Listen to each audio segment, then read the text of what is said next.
जिल्हा मध्यवर्ती बँकांकडे 101 कोटींच्या जुन्या नोटा पडून आहेत। 8 वर्षांनंतर सुद्धा एकूण 8 बँकांकडे 500 आणि हजाराच्या या नोटा पडून आहेत। 8ही जिल्हा बँका 101 कोटींचं नुकसान म्हणून ते आता दाखवणार। जुन्या नोटा घेण्यास रिझर्व्ह बँकेने 8 वर्षांपासून नकार दिल्याची माहिती समोर येते आहे। या नोटा मनी लॉन्ड्रिंग मधल्या असल्याचा संशय रिझर्व्ह बँकेला आहे आणि त्यामुळे बँकेकडून हा नकार दिला जातोय अशीही माहिती कळते आहे। नोटा बदलायला रिझर्व्ह बँकेने जून 2017 ची मुदत दिली होती। 31 जिल्हा बँकांनी जून 2017 पर्यंत 2270 कोटींच्या नोटा बदलल्या। जून 2017 नंतरच्या 101 कोटींच्या नोटा घ्यायला मात्र रिझर्व्ह बँकेने नकार दिला। कोल्हापूर जिल्हा बँकेकडे सर्वाधिक 25 कोटींच्या नोटा पडून आहेत। पुणे जिल्हा बँकेकडे 22 कोटी तर नाशिक बँकेकडे 21 कोटी पडून आहेत।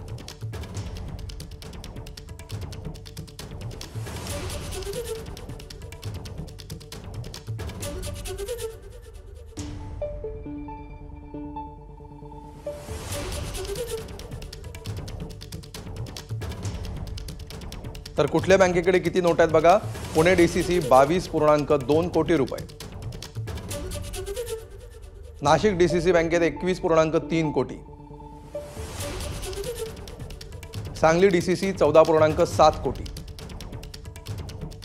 अहमदनगर डीसीसी 11.7 कोटी,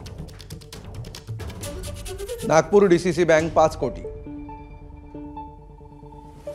वर्धा डीसीसी 78 लाख रुपये आणि अमरावती डीसीसी 11 लाख रुपये।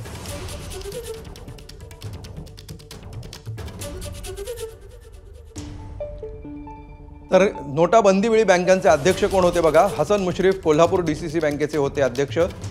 पूर्वी ते एकसंध राष्ट्रवादीमध्ये होते, आता अजित पवारांसोबत आहे।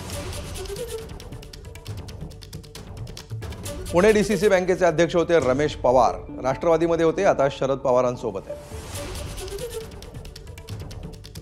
नाशिक डीसीसी बँकेचे अध्यक्ष नरेंद्र दराडे होते, एकसंध शिवसेना त्यावेळी होती, आता ते ठाकरेंसोबत आहे।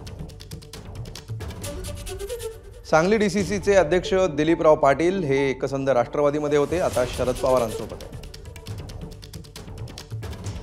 तर अहमदनगर डीसीसी बँकेचे अध्यक्ष सीताराम गायकर हे एकसंध राष्ट्रवादीत होते, सध्या ते अजित पवारांसोबत आहे।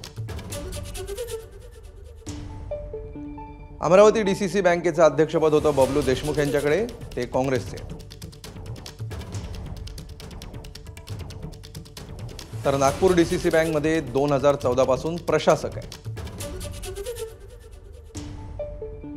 वर्ध्यामध्ये सुद्धा हीच परिस्थिती आहे। 2014 पासून वर्धा डीसीसी बँकेवर प्रशासकाची नियुक्ती करण्यात आली आहे।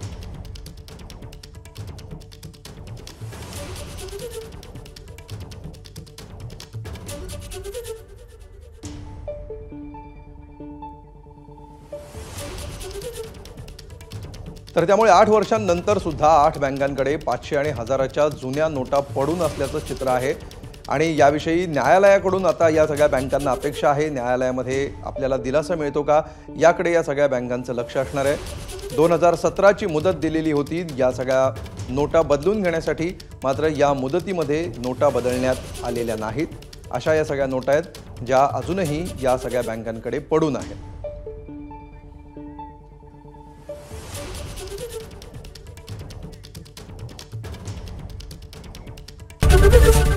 एबीपी माझा, उघडा डोळे बघा नीट।